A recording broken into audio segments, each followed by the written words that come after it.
Assalamu alaikum and good evening, everyone. We are thrilled to have all of you joining us today for a webinar titled Modernizing Supply Chain Management in Pakistan. Whether you're joining us from your office or anywhere in the world or at your home, we are excited to share valuable insights with you today. A special thank you for setting aside a time out from your busy schedules to be with us. Before we dive in, there are a few housekeeping items that I would like to cover. If you have at any point have some technical difficulties, you can refresh your browser. If you have any questions, you can post it into the comment sections, and our esteemed panelists will discuss with you and address those questions. For those who are wondering, yes, the webinar is recorded, and we will send out a link to the recording after the session. Now, without further ado, let me introduce our esteemed panel members. Our first speaker is Mr. Arsalan Khan, who is the founder of Shispare and SKU Predict. Next, we have Mr. Hafeez Shah, who is the CIO of Sapphire Finishing Mills. And later on, we'll be joined by Mr. Aqil Ahmed, who is SAP Program Director, Synovia Digital. We are fortunate to have such accomplished panelists with us today, and I'm confident we'll gain a lot of valuable insights from their experiences and knowledge. Now, without any further ado, I will start with Mr. Arsalan. Arsalan, sir, how are you? Alhamdulillah. Hamza Saab, how are you? All good? Um, Thank you for Uh, having me here today and hope I can contribute to the discussion. you're welcome, sir. Assalamu alaikum, Hafiz Saab. Hope you're well too.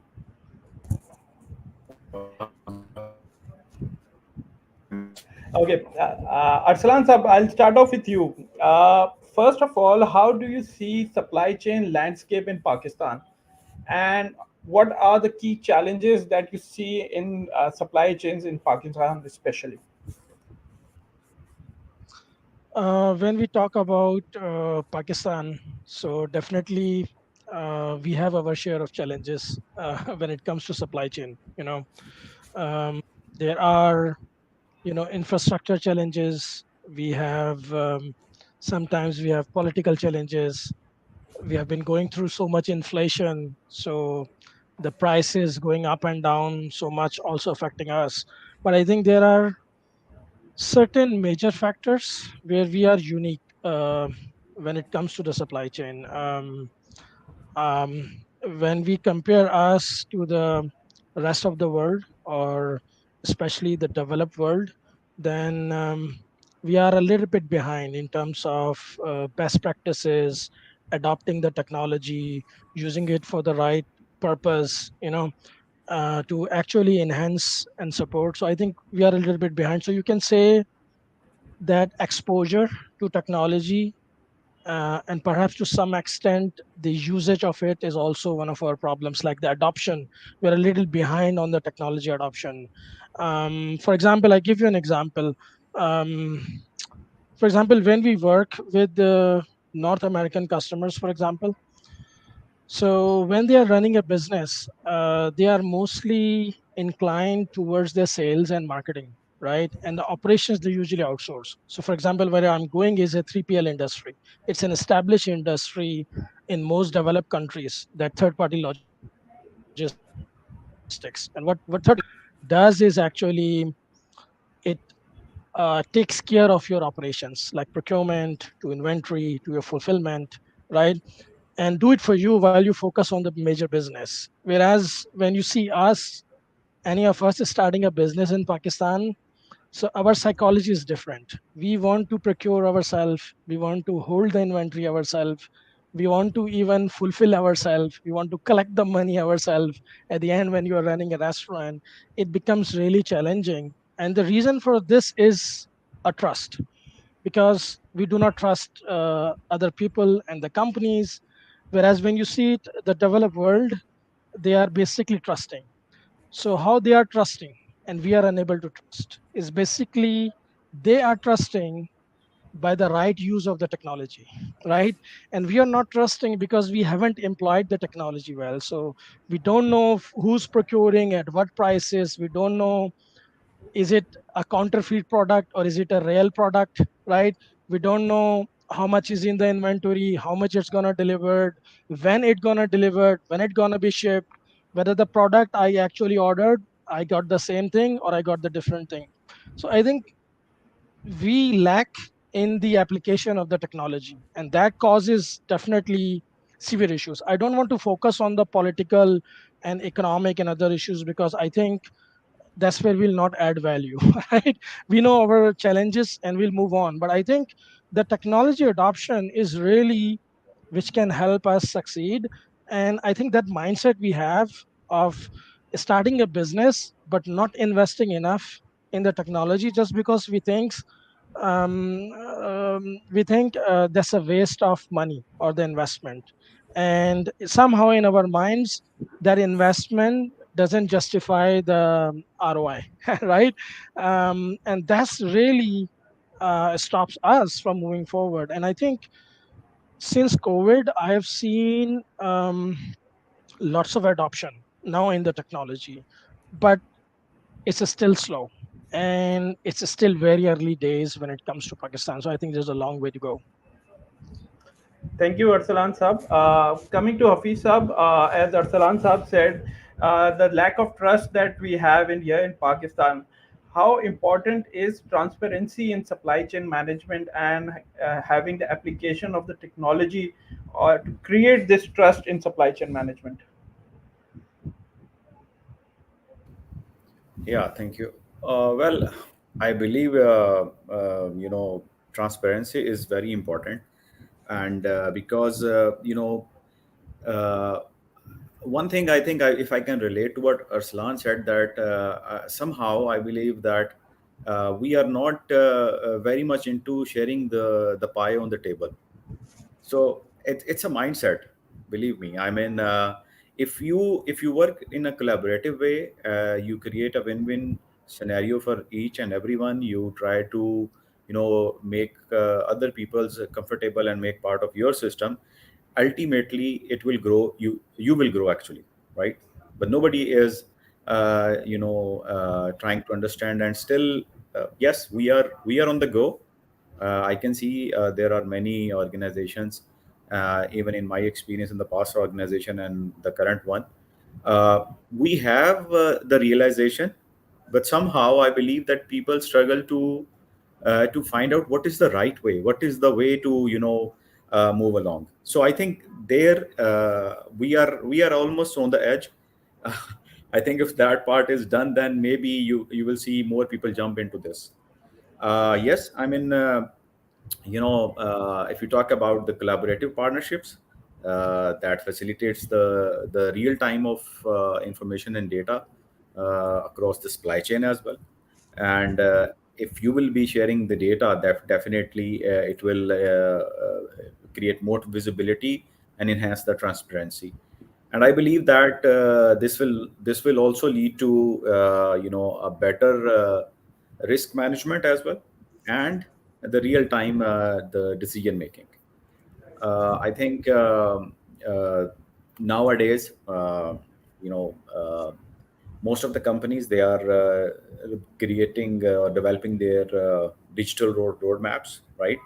The good part is that they do understand that they are not the only one who can contribute, or their team can not only contribute, but one very positive thing is that they are engaging subject matter experts, right? So I see a lot of potential there for service or solution providers, right? So they want to hear, they want to listen that what is happening in the world, right, and what kind of solutions are there, right? So this is a quite a positive part, I believe. So again, you know if you want, it's very famous that if you want to go very far, right, you need to go along with other people. So I think the same strategy applies here. True, very true, Hafiz Sab. Let me continue with you. As you said, data is very important, and possibly data is the next fuel, as we say in the technology and in most of the industry. How do you see data analytics and real time tracking in improving in supply chain management? Because now the customers, the clients need real time visibility of their products, their raw material, their whatever they are selling out. They want to see whether it's going to the consumer, whether it's coming from the vendor. How do you see this coming up in Pakistan, especially, where, as Arsalan Saab said, trust is not there. We have to build that trust in that supply chain. Well, yes, so I can give you an example here. Sure. How the modernization or the data has helped different organizations. So one of the example is, I believe, Telenor Pakistan, right? It's a telecommunication company. They implemented a supply chain transformation project, I believe, 3 4 years back.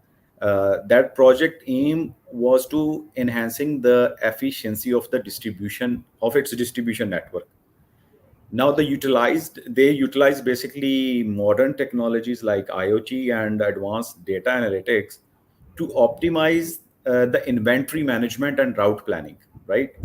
So this initiative actually gave a very positive results, and that helped Telenor Pakistan to improve order fulfillment, right?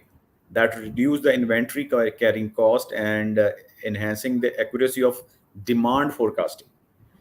I think it also give this company a better chance to respond to customer during the fluctuations, right? So because then you have the data, though you can analyze that, during which time there are bottlenecks, right? In service industry it is very important. So I think that helps them to improve the customer satisfaction overall. So yeah, Okay. this is the case. Thank you, Hafeez Saab. Coming to Arsalan Saab, as Hafeez Saab have said regarding the Internet of Things, how do you see IoT and artificial intelligence, especially now coming into Pakistan, where international companies like DHL, IBM Watson, working on it, and they've been doing it for the past many years, but it's a new concept here in Pakistan. How do you see that developing here in Pakistan? Yeah, I think Hafiz Saab has given the example. I think that's a good one. And as we have started to invest in the technology and we are now adopting it, so I think we are moving in the right direction. The some of the problems, the supply chain industry's problem is definitely the demand forecasting, as Hafiz Saab said. There are you can sometime have you have certain SKUs. I've seen companies dealing with thousands of SKUs, even, and they don't know which are their top performing products and which are their low performing products, which of the products they can actually sell better and which of the products they can not sell better or they're not doing better. So there are dead inventories and there are out of stock losses, right?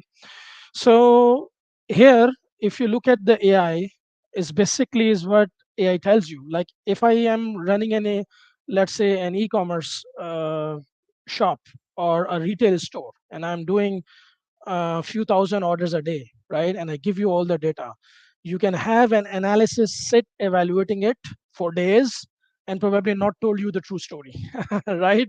Whereas if I have a script written on the AI and I give that data and that gives me the trends, like, okay, this is your top performing SKUs, this is where you're making more profit, this is where it's a loss of revenue for you because you're not able to sell those items, this is your dead inventory, this is your best performing inventory.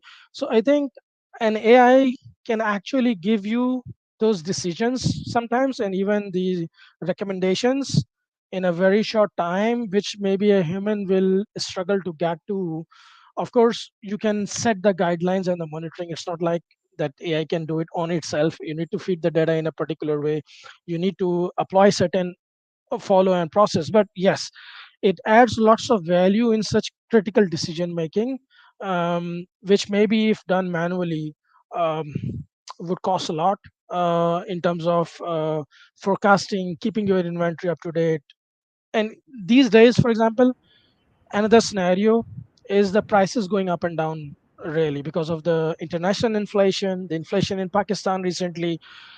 So sometimes you have listed certain product for sale and you don't know that in a week the price is actually doubled, right? And when you're selling thousands of such products, you even don't know. Like I'm selling for half of the price, which is actually now doubled. So to sell it at the optimum price, to review the competition, what others are selling the same products for, if you can have a script or AI actually doing it for you, that's is the right approach, which as you said, like has been applied by many. Like you mentioned some of the logistics companies. So for example, the optimum routing, you're not selling the trucks empty. We have the LTL and FTL concepts, right? And when you're sending a truck on a route, you nobody would like to come empty, come back empty on that. So I think it's still early, very early days in Pakistan, because I see there's lots of room in the technology adoption and improvement, and it actually solves for the critical issues of the industry. The technology solves for the critical issues of the industry. It's just that we need to realize the gap and actually fill for it. So I think there are definitely positive signs. As Hafeez has mentioned, there are positive signs. The industry is going towards adopting these technologies. So I think AI is not the future. It's here. It's here. It's gonna stay probably.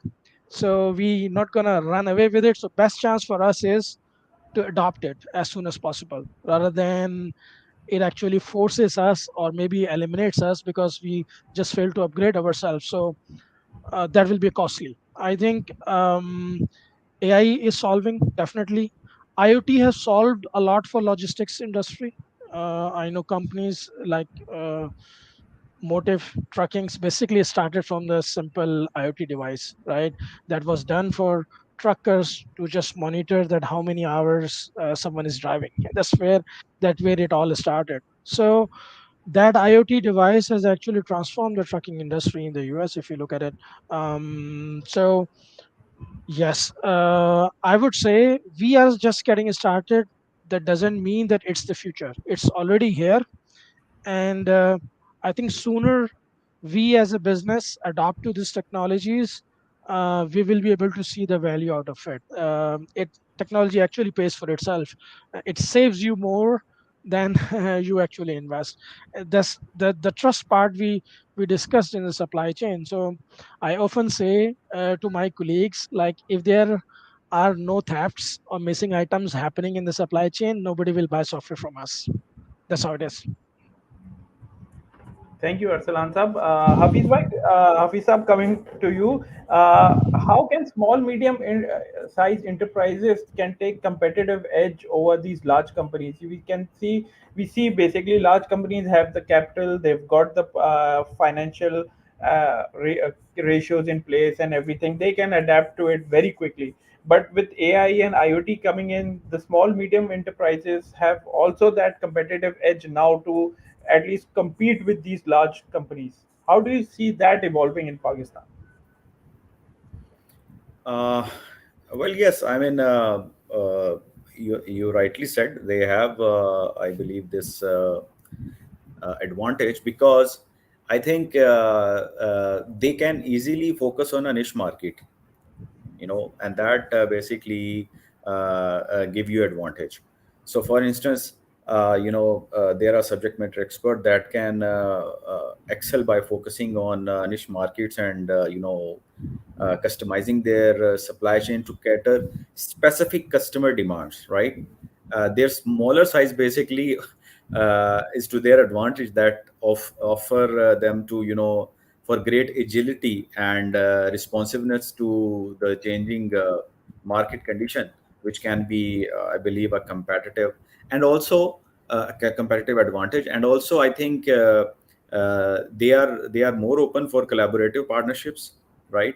And with the industry specific, joining the industry specific supply chain networks, they can enable other, and also that is to their advantage as well. I can give you an example. For instance, there are very small tools like so there is a famous CRM Salesforce, right? So see how how these companies are doing a very, I would say, to the specific and very, good example. They have a AI tool named Einstein, right? So this Einstein can do, like Mr. Slan gave many example, that instead of a human do so much of the work, this AI tools can do, right? So what happens that, for instance, even if you need to communicate with your vendor or a customer, right, and you want to write an email, so this tool can help you to write an email. For instance, if I want to write an email to Hamza, right? So it can search Hamza profile online on social media and LinkedIn, and if on your company website or in your personal page as well, and it can bring up the latest what is happening with Hamza. So maybe you have a birthday, right? Or it is like in couple of days back, or even on the same day, right? So it automatically propose that, hello Hamza, how are you? First of all, I would like to congratulate on your birthday, something like that. So it's a very small thing, right? But I think the companies, right, the smaller player, they don't need to develop a big platform, big product, or big application, right? There are certain, I think, intellectual IPs that they can create, and they can add on, they can give offers to the giants, and provide them like an add-on. I think this is a quick win, right? Because most of the time, what I have observed, that the big software companies, they are so busy, they are they have so many projects, so much they are hunting. And I think nowadays even hunting globally is a requirement for any company. So I found people from outside, they are looking business in Pakistan, and Pakistani companies, they are looking business outside. So it's happening everywhere, it's happening everywhere, right? So I think this is good chance and good opportunity, and I see a lot of potential there for them as well. Thank you, Avisab.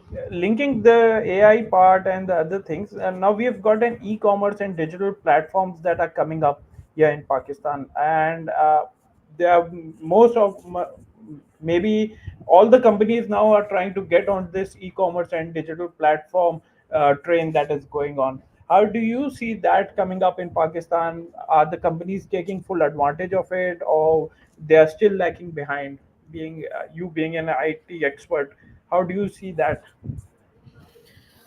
Uh, well, yes, I think it's been long that we are in Pakistan. I mean, if you look at the Pakistan market, we are into this business. But yes, many other problems in Pakistan, this industry is also facing a lot of challenges. When it comes to the in terms of the quality of the product and delivery, I think this is something that everyone need to learn. So yes, it is very easy nowadays in Pakistan to set up an e-commerce portal, or join a e-commerce platform, start selling your product. But everybody thinks that if you need anything cheaper, or the cheapest, it will be available online. That put a lot of pressure on the vendor as well, because if he need to meet the expectation of the customer, then he need to compromise a bit on the quality. uh, I hope you will not get offended when I'm saying a bit of quality. Sometimes it go beyond that. But yeah, I mean, we are still moving on, and I think uh, we need to be open for global platforms. For example, like what happened with Amazon, right? And also, even Daraz is acquired by the giant of China. Uh, there are so many issues with the Daraz as well. But yes. coming back to the modernization on the supply chain, or the data that they can get advantage. I mean, yes, most of the big platforms, they are already doing it, right? So they know that, because you can see the pitches, the sort of notification you receive from Daraz, right? So they know that, what are the demographics, or what are the buying pattern of a customer, and they are proposing sometimes some voucher, some discount. So I think, yes, this is happening. So, and obviously they cannot do it by some staff or some people. Obviously they are using some AI tools, which are helping them to target the customer and propose something. Thank you, Hafeez sab. Arsalan sab, we have information IT coming in, giving us e-commerce and digital platforms, artificial intelligence, in overall supply chain innovation, sustainability, and environmental considerations are also now taken a front seat. Basically, now international markets, multinationals, they all focus on this environment, sustainable goals and considerations. How do you see that in modern supply chain? Yeah, just before I came to this question, I want to add to something on the Sure. previous question, Sure. and which Avisab is covered well. I think couple of challenges, we are unique when it comes to those e-commerce platforms. So the quality he mentioned, I think, is spot on. The quality you can get can be deceiving sometime. That's why people don't trust ordering something online. I think that needs to be worked on. There is a payment issue with these platforms. So the digital payments is the way to go. The e-commerce cannot work on cash on delivery. It doesn't work all over the world. There's so many returns and failed orders, which is very costly for the vendor's perspective. When those orders are returned, that's basically where the supply chain gets unfeasible to them. So when you take the payment upfront, that actually build the trust for the vendors, and I think that's where our digital payment systems should come in, and this is one of the lackings we have locally, that we need to promote that one, build the trust on those products so people pay upfront, so you have less returns with your orders. So I think it has been taken at the government level, even at the state bank level, and I think we are moving towards the digital payment systems now, which I think I recently got the news for Easy Pesa and others getting involved in it. I think that's really gonna help the e-commerce industry in Pakistan, because I sincerely believe that cash on delivery cannot work on cash on delivery. It's just a small bit. Internationally, I think we are one of the few countries who actually is still running the Cash on delivery. supply chain on on cash on delivery. So I think your second question regarding the sustainability. So I think it's a very important question, because this is one of the hurdles when you compare the international market with the local market. So, for example, when we talk about the retailers in the US or North America or in the European region compared to our retailers, I think the sustainability and the cost of technology is important, very important in the adoption. If I'm getting your question right, that it's about the cost of the technology, even, right? And the product is yes, but the technology, the tools we are providing. Usually, if you look at the softwares like WMS, a warehouse management system, or a truck management system, or a fleet management system, they are expensive applications, costly applications. You, not just in terms of the processes and the data you need to have to run those software, but also the license cost is expensive for a small to medium enterprise to actually get it.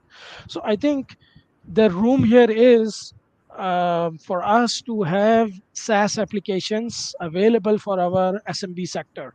So that actually give them a software where they can actually track their orders, their procurement, their inventory, their fulfillment orders, ship them, do the tracking from one platform, and it's affordable.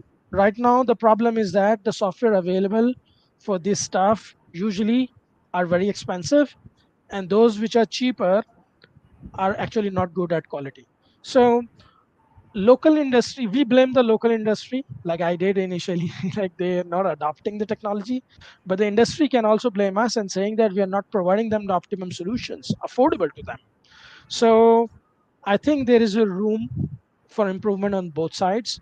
We have the opportunity to actually get make sure that technology is affordable, available to them, and that's where the small and medium enterprises can come in. And I think I have seen the two extremes in Pakistan. So there is a one extreme which do not really want to invest in technology at all. They want to work the old way. They're comfortable with it, and they say we are running our business and we are profitable. Why we invest in a software like this, which actually slows us down, because initially it's an investment, it slows you down. Like I say, you use our inventory management system, you intake, your outtake, create an order, print the receipt. They say, oh, this is too much work for us, because they do not realize the value it brings, right? So I think the education, they need to be educated about the use of technology. Like, okay, you're missing this many percentage of your inventory, it's got stolen, it's missing, whatever, you can get your ROI from it. So I think they're one extreme. The other extreme, I have seen some startups giving the devices to those stores. Like, I think 2.5 lakhs worth of device is given on 3,000 rupees rent per month. You can calculate the ROI. That's, on the other end, is extremely aggressive approach to capture the market and to introduce the technology, even at the cost of the investors' money. So there is a one extreme there who do not want to really, who do not actually want to use the technology, and then there is another extreme which actually wants to introduce the technology, even if it's not sustainable. Even if it's not sustainable. So how can you run a business if it's not sustainable? And I think the sales only happens when you justify the ROI. If you're, as a salesman, if you are unable to justify the ROI, there's no one gonna buy it, right?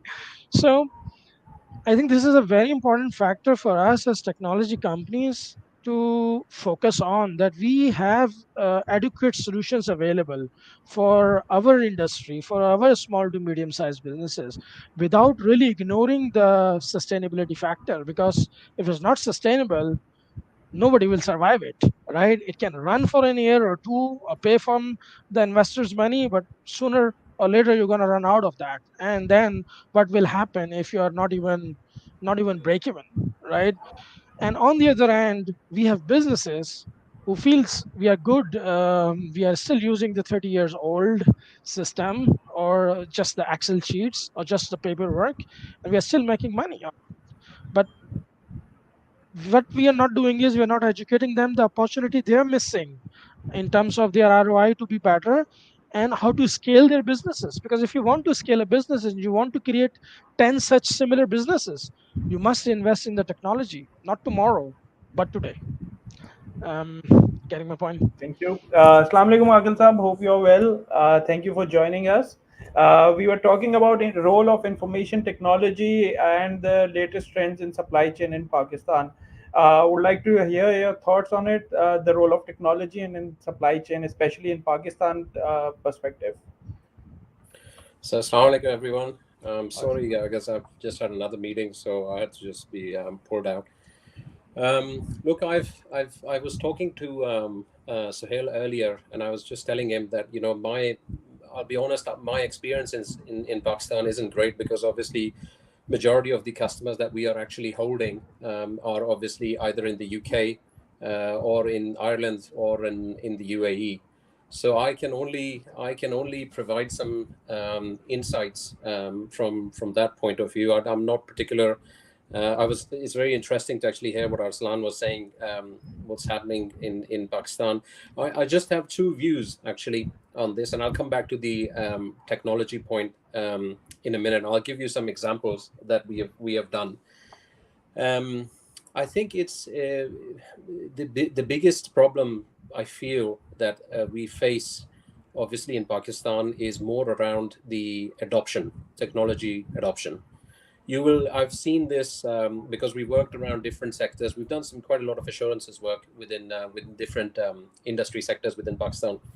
One of the biggest things we see is a huge resistance of bringing new technology or employing this and that.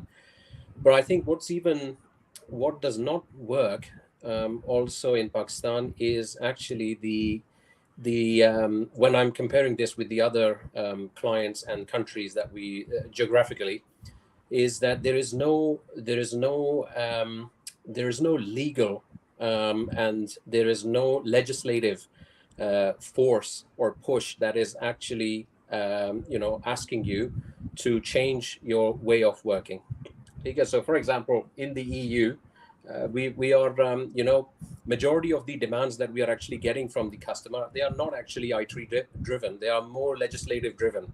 For example, if you are in the manufacturing, one of the manufacturing clients that we have, there's talk a lot about sustainability to obviously reduce your carbon emissions to some percentage or XYZ.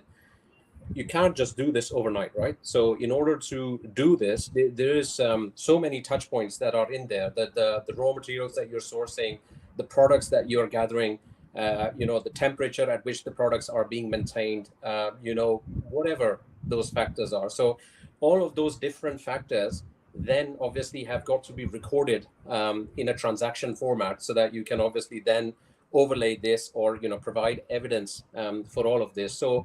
So you can see that the drive itself is not IT, but the initiative which is coming, obviously pushing IT to obviously come with those kind of things that they can obviously then go back to the governments and say, yep, we are compliant with this, we are doing that. So with that respect, I definitely see that there's a lot of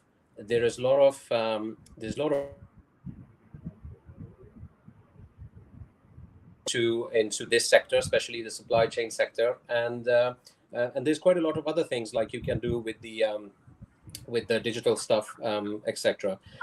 So I'll give you another example of because I think this topic does focus a little bit about blockchain. So we've done a blockchain work.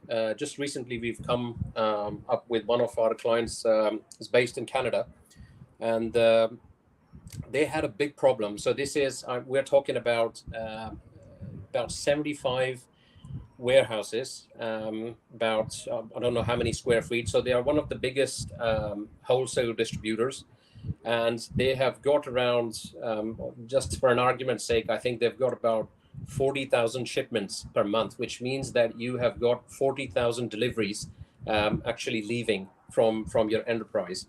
And the biggest problem they had was that they have got more than 3,000 suppliers that they obviously need to pay. And that the 70% of their time was actually going in reconciling, intensive labor force to actually manually do the calculations. And there's so many factors, involved in all of this. So we came up with the blockchain technology because I'm not sure if the people who are listening, other than us, they are aware, but there is two types of blockchains that you have. One is public, where everyone can access, and one is a private one. So, and there's pros and cons for both of them. So we opted for it, and this is due to the increase in all of this cybersecurity risks and etc. The client actually opted for the private blockchain network. So by doing that, what we were able to capture was basically simple things. For example, if you've got trucks, if you've got transports that are actually is going across the border, carrying perishable items, or is moving into different time zones, different climates, this is actually an enormous operational challenge. For example, for each load, whether it's a chilled load or a non-chilled load, there's so many tracking points, stop locations, fuels, temperatures, etc. All of those points that when we looked into, we had roughly about 200 data points that we had to factor before we could obviously run a calculation and actually send out an invoice from the distributor to the suppliers. So the blockchain was obviously optimal in this regard. We applied one of this, we've piloted it, and guess what? Now what's happening is that 70% of the workforce, which was obviously manually calculating and reconciling, all the way starting from tender to carrier to proof of delivery and everything, it's all automated. It's all automated, and the suppliers on the network, on the blockchain network, they have got equal access, so they can actually see in real time where has this actually originated from. So from that point of view, I'm saying technology does play quite a lot of a part in what we do. But the problem is that, again, it has got to come from a problem or a legislative push. And obviously, we see quite a lot of this in Europe. I'm seeing this quite a lot in the Middle East. But maybe I'm wrong, but I don't see this. And I think, well, let me put it this way: I think there's a lot of more work to be done in Pakistan to obviously get to that level if we are going to drive all of that. Thank you, Aqil Sab. Coming to Hafeez Sab, how do you see the specific culture and the regional factors, as Aqil Sab mentioned, that the international market is different, the Pakistani market is different. How do you see that and the modernization of supply chain and making it more visible to all the stakeholders?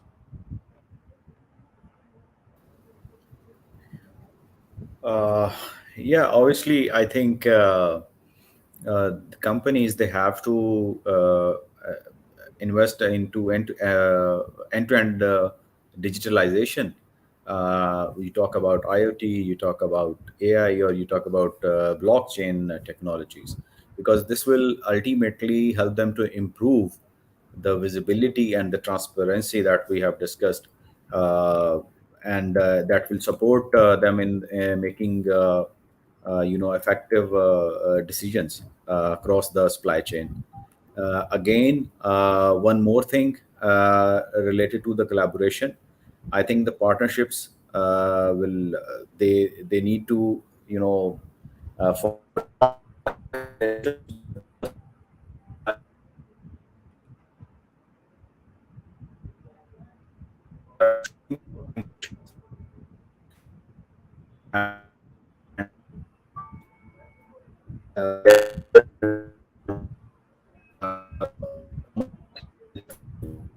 uh, I think continuous improvement is a should be the culture they should establish, and regularly assess and optimize the supply chain processes, and remain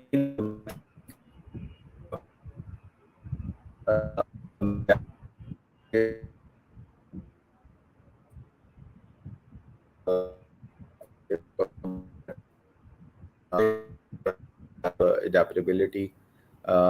Yes, we usually. So today I was having a very interesting discussion with some of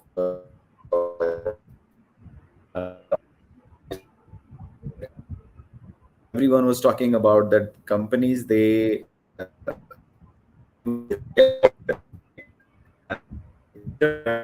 software is like one of the best in the market, right? It is based on the best practices, right? But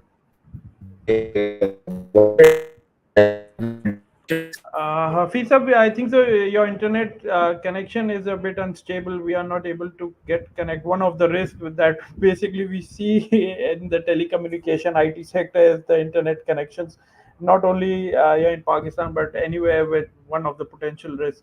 Coming to Arsalan Saab, how do you see the security concerns which are highlighted by Aqil Saab in the most, let me say, in developing nations, and where Pakistan, where the we need some government or some legislative things coming in.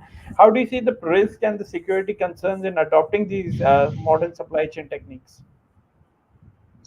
I think it's a very important discussion, and the point made by Akil Ahmed was, I think, very interesting. Um, like there is no authority to actually drive those changes. Definitely, that's true, and sometimes it leads to the adoption because just because we have to comply with the government policies or the the adoption which comes through, for example, GDPR, Europe and others. So sometimes it's yes, it's policy driven. It affects definitely. It's leads to the faster adaptability of the technology. Like for example, he mentioned the usage of the blockchain, and that was fascinating. And I think it's an evolving technology. The blockchain is an evolving technology. When you look at the issues in even in the Pakistani supply chain, or even if you compare it to an international supply chain, the what it is really, what are the biggest problem is basically I need to see the visibility from manufacturing to inventory to the customer delivery. I want to track each and every step, like where are my shipments, right? Where are my orders, where are my shipments? So the blockchain's usage, that nobody can actually alter that trail, right, is actually build trust from where we started. Like it's a trust issue. Even in Pakistan, even internationally, you solve the trust issue by technology, right? And blockchain really does that for you. But if it's a public cloud, it's a private cloud, there's separate discussion. It definitely needs policy making on the government side, because maybe the private blocks may be not acceptable to the governments, and I don't know, and there is a needs to have a discussion happen on those platform. But look, this evolving technology can actually solve for you this problem. The second problem we face mostly, not internationally a lot, but there is even in Pakistan a lot, the counterfeiting products. Like I don't know if you live in Lahore, how many butt kadai are in Lahore and which one is genuine, right? When you have products in the market, we have tendency as a nation that we use the term new lux, new falana, new this, new that, counterfeiting the products. So how you trust what you are buying is actually a genuine product? I think blockchain can actually solve it for you. If you can trace it back to the original manufacturer who actually creates it through the chain, which cannot be modified by anybody, it actually solves the real world problem that the product I am buying is a genuine product. It's not a first copy. It's not a second copy. Like in Pakistan, everything is the second copy, right? We hardly get to the genuine products. This is our national issue, I would say. Right? One of the national issues. That's the piracy, the counterfeiting products. So blockchain can actually solve it, but I guess there is a way to, because it's an evolving technology. It it will mature with time, with policy making. It definitely needs to involve the other stakeholders, the governments and the policies. And I think not everyone will be comfortable adapting to the new technology, but that's how it is. That's how the technology shapes future. And I think the blockchain have a big role to play in it. But unfortunately, I don't blame the government sectors. We as technology companies haven't provided enough solutions through the use of these technologies to convince the stakeholders, like, hey, this is the way to solve these problems and move forward. So I think the onus also lies on with us to actually have some real problem solving examples of the blockchain in the industry, which actually leads to the solution of some of these problems, which we know that every day, second day is everyday problem. And unfortunately, I don't see a lot of us actually investing in that direction. Definitely, once we prove it to the stakeholders, like, hey, look, this is a problem, we solved it this way. You can track the traceability. Nobody can alter the chain. I can have a trail which actually I can trace it back to the original vendor. I can trace it back where it is at the moment. It actually solves for your basic supply chain problems, which everyone's problem.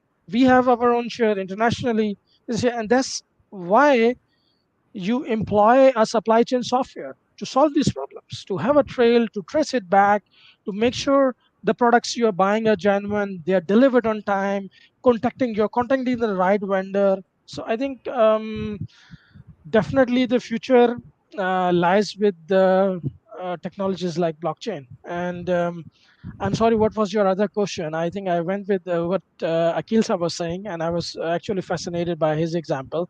And I think we have a lot to do here, more than what we have already done, because it's just a start. It will evolve into a really good mature technology. But yes, first we need to show examples, and then we can onboard the stakeholders, like what policies and rules and regulations should be built around those solutions, where definitely there can be reservations from the governments, there might be reservations from the policyholders, there might be other issues. But first we need to bring in an example of two, where we actually solve the real world problems. And then I'm hopeful that the policymakers will also listen to us and understand where we are going, and we can form and regulate these technologies in a better legal way. Thank you, Arsalan Sab. Aqil Sab, I've got two-fold questions here for you. First is, how do you see and what do you recommend to the private companies and the individuals, how to have that impact on the government policies and regulations? What should we do to involve the government to have as the supporting role in this information technology sector for supply chain? And secondly, how do you see the supply chain professionals coming up here? What should their upskills be, and how do they come up with such skills? Look, I think the first part to your question, which is more around, how can we engage the governments? I feel, I think, I've just listened to all the panelists. I think it's, you look at everything. Everything starts actually with very small single step. And my analogy always over here has been that if you want to go somewhere, you always start with basic Lego steps. Yeah, and in Pakistan, I've seen, and I'm just quoting back to what Arsalan was saying, that there's a lot of counterfeit stuff going on. There's a lot of things that you can't actually have, visibility of. This is not a rocket science. Even with the existing technologies that you have, it's very easy to, without going into cloud mode, without going into a blockchain and all of that, you could probably just implement simple track and trace functionalities. Yeah. So, for example, Pakistan's got a big crisis for sugar. Let's say for sugar, right? And I was up there last year, and I just went into one of these big warehouses in. I like to wander around when I'm there, so I went in Karachi into one of these warehouses, and I met one of the GMs of the warehouse, and I asked them, okay, how do I know that if I have loaded a pallet on the truck, which has got this many sacks of sugar, is somewhere transiting from Karachi into via Sucker into Lahore or somewhere? How do I know where that truck is? And if there's a product recall, how do I do a product recall? Which is riding on the truck. He didn't have an answer. He didn't have a clue. So I told him, I said, if you want to actually get something like that, you probably have to come up with some kind of an RFID initiative, right? So which means you've got to barcode things, you've got to have some basic scanners, so that at least that this is what you've taken and this is what is on board, this is where the destination is. And for this, you probably don't need much of a technology, but you probably need some compatible hardware to invest in. The point of I'm making over here is that when you start off with these kind of things, they're perhaps very small. Yeah, they're not huge. Obviously, the investment is something different, but the impact that you produce as a result of them becomes very visible to the governments, to the institutions who are enforcing the legislative side of things, and to other authorities. And when that becomes visible, then that's how you probably engage the governments or those bodies into what you are actually trying to do. Everybody keeps on talking about, there's this crisis, there's that crisis, but I'm yet to actually see somebody who has probably come up with a plan to the government and say that, okay, in order to solve the crisis for the next 5 years of sugar. Here is what our industry needs to do, and at a higher level. And in order to do this, this is what by legislation we need to implement in each and every warehouse, is that all of the products have to be RFID enabled. All of the trucks have got to be, transport enabled, or those where you can track the vehicle information and all of that.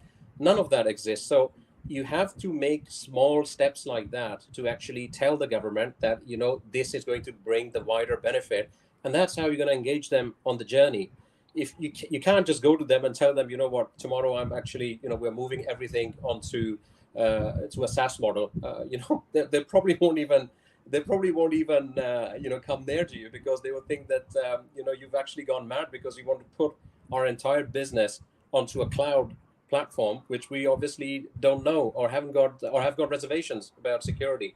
So that's how you probably engage the governments. I feel one of the best things about, and I'm going to talk about CxO over here, because I think one of the best things about CxO platform that we currently, all of us, are on. I have seen this, but I've yet to see more.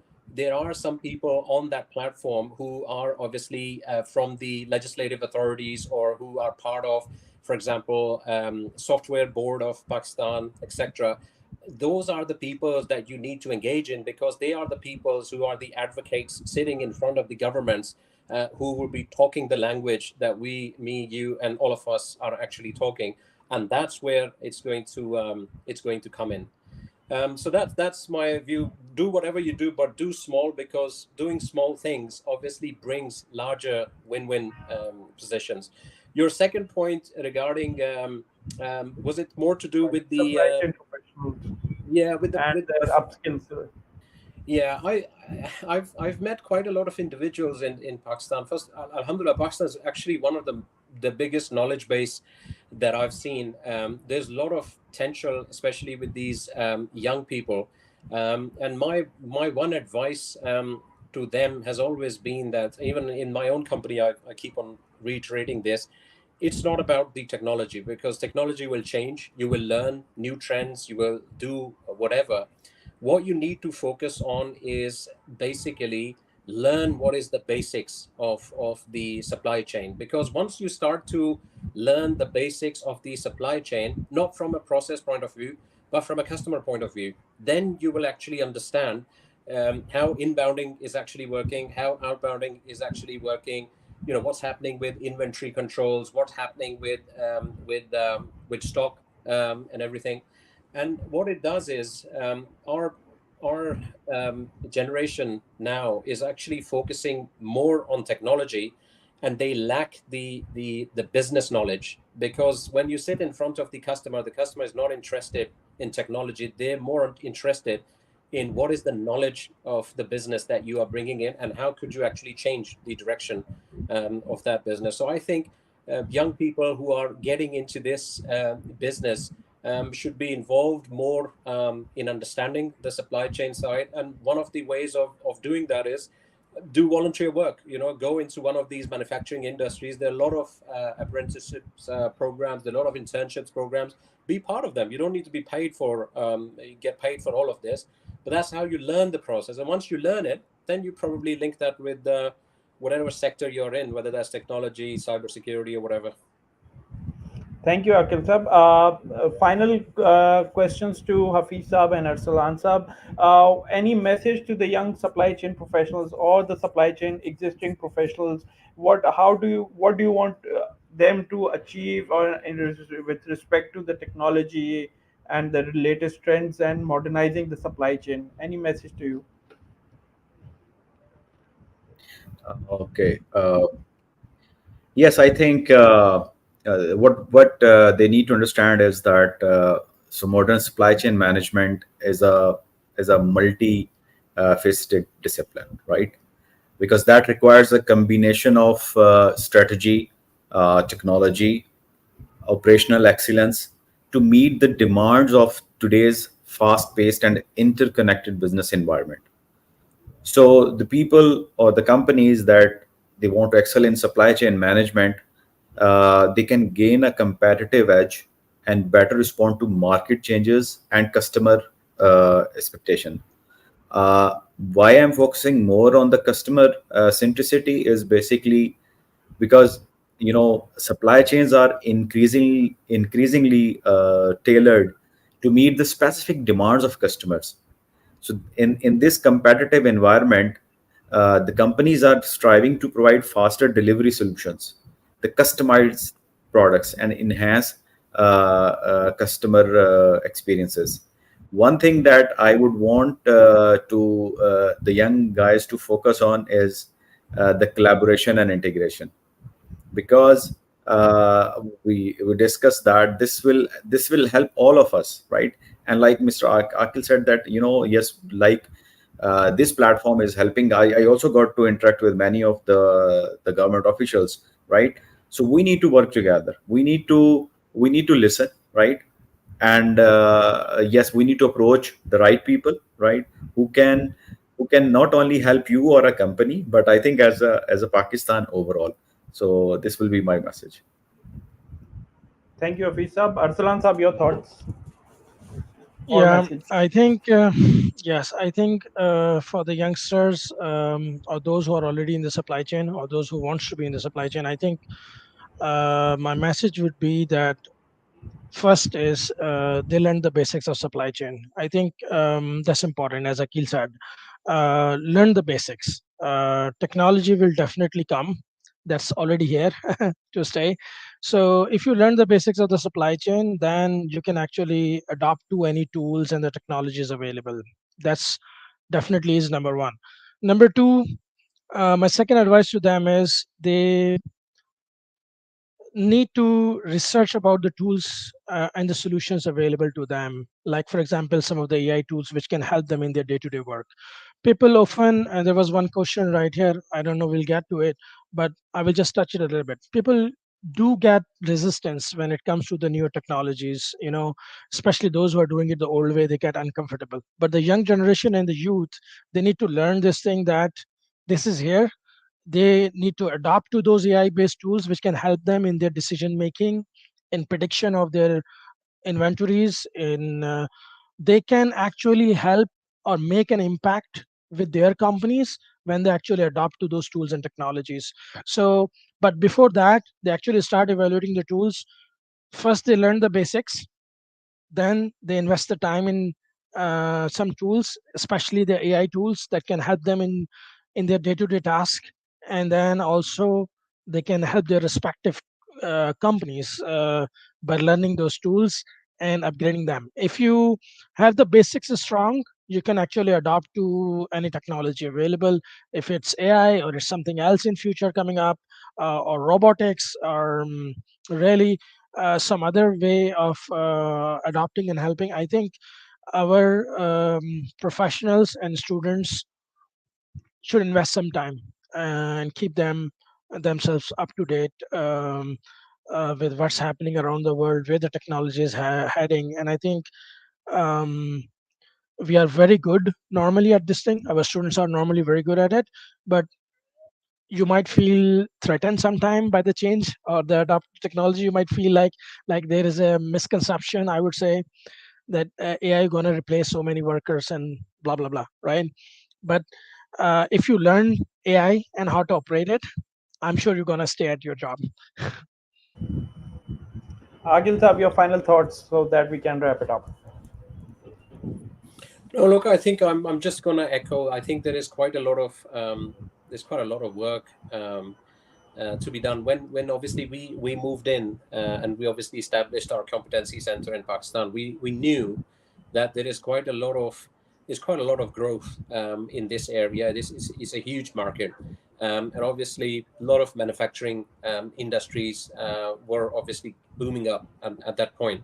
So I still have a belief that it will prosper, inshallah. We It only gives us, I look at it in a different way, it only gives us more time, for companies like us, new startups like us, to stabilize our footprint in Pakistan. And when it obviously fuels up, then obviously we'll be the first one to support it, right? Because at the end of the day, yes, it's about the business, yes, it's about everything else, but in the end, it's all about Pakistan, isn't it? So which we need to support.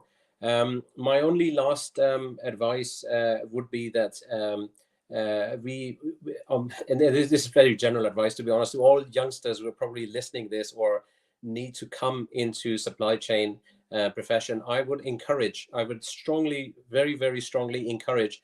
We are short of women and females in this business. We should be having more females into supply chain. I hardly see anyone in this who's obviously in procurement or looking after inventory controls, etc. So if there's any females out there, or I think you should, or if you've got young cousins or graduates who are asking you these questions, which way direction should I go in university or college? Probably the one that you should be thinking about is, learn about supply chain, because obviously it's going to go exponentially in the next years to come. Uh, Thank you, esteemed panelists, for joining us in this session. It was truly an amazing and informative session for all. I hope the viewers and the listeners here would have very much taken insights from this session. As the esteemed panelist said, in that start small. The technology is here to stay. Adapt to those skills, research on those skills, and do not leave the basics around. Do not leave the basics. Learn the basics. That is the most important key, and that will take you further in any field, not only in supply chain, but in any field that you are working in. Thank you again for the panelists, Aqil Saab, Arsalan Saab, and Hafeez Saab. Thank you for joining us. Thank you, viewers, for listening to us. Inshallah, next time we'll be with some other topic. Thank you for joining CxO Forum. Thank you, guys. Bye bye. Thank Thank you, you, guys. guys. Take care. Bye-bye.